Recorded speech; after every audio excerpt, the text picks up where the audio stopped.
তুমি আর আশা পয়সা রান্না বান্না করতেছো, বকুল কোথায়? বকুল ডাকো নাই? ভাইজান আমি আর মা দুজনেই ডাকছি, ভাবে কেন জানে আসে নাই। আসে নাই মানে? আমার বউ থাকতে মা আর বোন বসে রান্না বান্না করবে, এটা কেমন কথা? বকুল, এই বকুল। কি ব্যাপার এভাবে ডাকতেছো কেন? কি ব্যাপার? আমার মা আর বোনে বসে রান্না করতেছে, তোমার নাকি ডাকছে, তুমি আসো নাই কেন? কারণ আমি রান্না করবো না সেজন্য আসি নাই। আর শুধু রান্না বান্না কেন, এই বাড়ির সংসার কোনো কাজ আমি করতে পারবো না। এটা তুমি কেমন কথা কইলে বউ? তুমি এই বাড়ির বউ, এখন থেকে তো এই সংসার তোমার। তুমি কেন এই সংসারে কোনো কাজ কাম করতে পারবে না? কারণ এই সংসারে বউর স্বীকৃতি আমি এখনো পাই নাই সেজন্য। তুমি বউ হিসাবে স্বীকৃতি পাও নাই মানে? আমার পোলায় তোমার কলেমা পইরা এত বড় অনুষ্ঠান করে লোকজন খাওয়াই এই বাড়ির বউ করে নিয়ে আসছে, আর কি স্বীকৃতি চাও তুমি? শুধু বিয়ে করে ঘরে নিয়ে আসলে বউ স্বীকৃতি দেওয়া হয় না, কাবিনের টাকাও বুঝাই দিতে হয়। আপনার ছেলেরা বলেন আমার কাবিনের টাকা আমাকে বুঝাই দেখ। এটা তুমি কেমন কথা কইলা? আমার পোলায় কি তোমার তালাক দিতেছে নাকি যে এখনই তোমার কাবিনের টাকা দেওয়ার লাগবে? আমার কাবিনের টাকা হইতেছে আমার হক, আমার অধিকার। আমি চাইলে আমার কাবিনের টাকা বুঝাই দিতে হইব। কাবিনের টাকা না বুঝা দেওয়া পর্যন্ত আমি এই ঘরে সংসার কোনো কাজ করতে পারবো না। বাস। তুমি কিন্তু খুব বাড়াবাড়ি করতেছো। তুমি কি আমার কাবিনের টাকা লেগে বিয়ে করছো? না, আমি তোমার সাথে সংসার করার জন্য বিয়ে করছি, কিন্তু সংসার করার আগে কাবিনের টাকা পরিশোধ করতে হয় সেটা মনে হয় তুমি জানো না।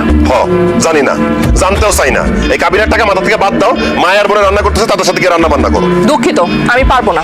আমি তোমার বিয়ের আগেই বলছিলাম আমারে বিয়ে করতে হলে 5 লক্ষ টাকা আমার কাবিন দিতে হবে। তুমি তো বলছিলে তুমি দিতে পারবা, তাহলে এখন কাবিনের টাকা দিতে তুমি এত বাহানা করতেছো কেন?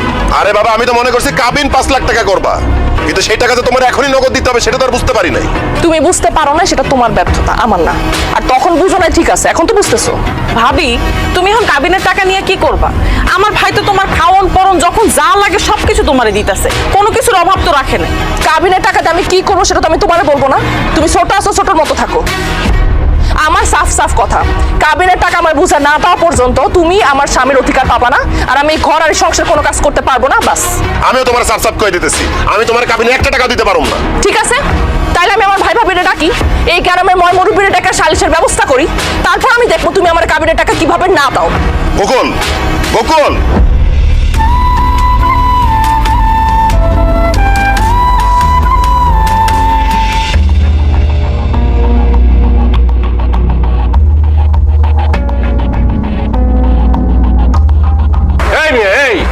আমরা এখন আছি না, কি ফসফস করে কথা কইতেছেন বান মিয়া? আমি বুঝলাম না, শাহিন কয়েকদিন হলো মাত্র বিয়ে করছে, এর মাঝে বউর সাথে কি যে ভেজাল হইলো, যার কারণে বৌমা আর বৌমার ভাই বিচার ডাকলো। ওই শাহিন, সমস্যা কি হয়েছে কত দেখি? চাচা, আমার কোনো সমস্যা নেই। আমি বকুলে ভালোবেসে বিয়ে করছি।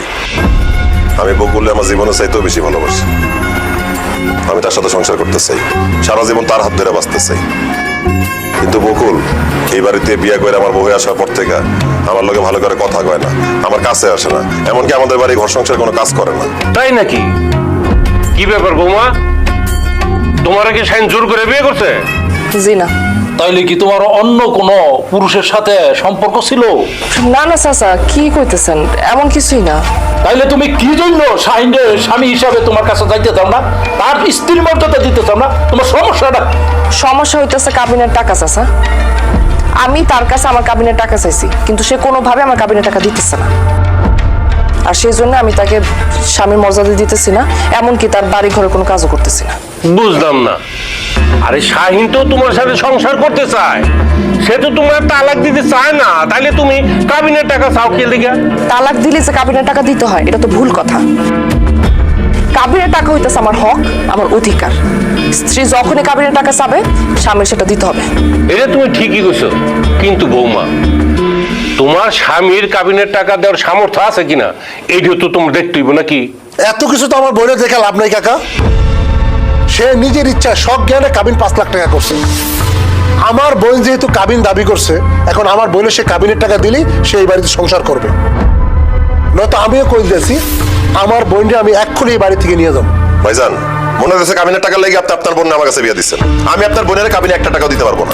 আপনার যদি চলে যেতে এতই মন চায় আপনার বোনের লয়ে চলে যান এখানে। তুমি মনে হয় জানো না, আমি যদি এখন তোমার সংসার রেখে চলে যাই তাহলে তোমার কাবিনের টাকা দেওয়া লাগবে। আর তুমি যেহেতু সবার সামনে বলেই দিলে আমার চলে যাওয়ার কথা, ঠিক আছে আমি চলে যাবো, কিন্তু আমার কাবিনের পুরোপুরি টাকা এখন পরিশোধ করো। হায় হায় হায়, আফসাব ভাই, পেস তো দেখা যায় খুব ভালো মতন লাগছে। সিদ্দিক ভাই, শুধু পেস্ট তো না, শাহিন তুই তো ভাড়া বাসে বই রেখেছিস রে। হ্যাঁ তুই যদি অহনে এই বউয়ের সাইরা দেস তাইলে তোর কাবিনের টাকা দেওয়া লাগবো। আর যদি তুই এই বউ নিয়ে সংসার করস তাইলে তোর বউ তো কইলো ওই কাবিনের টাকা ছাড়া তোর লোকের সংসার করবো না। মোট কথা কাবিনের টাকা তোর দেওয়ানি লাগবো। এখন তুই চিন্তা ভাবনা করে দেখ, তুই কি তোর বউর লগে সংসার করবি নাকি কাবিনের টাকা দিয়া কাটছাট করে ফেলাবি?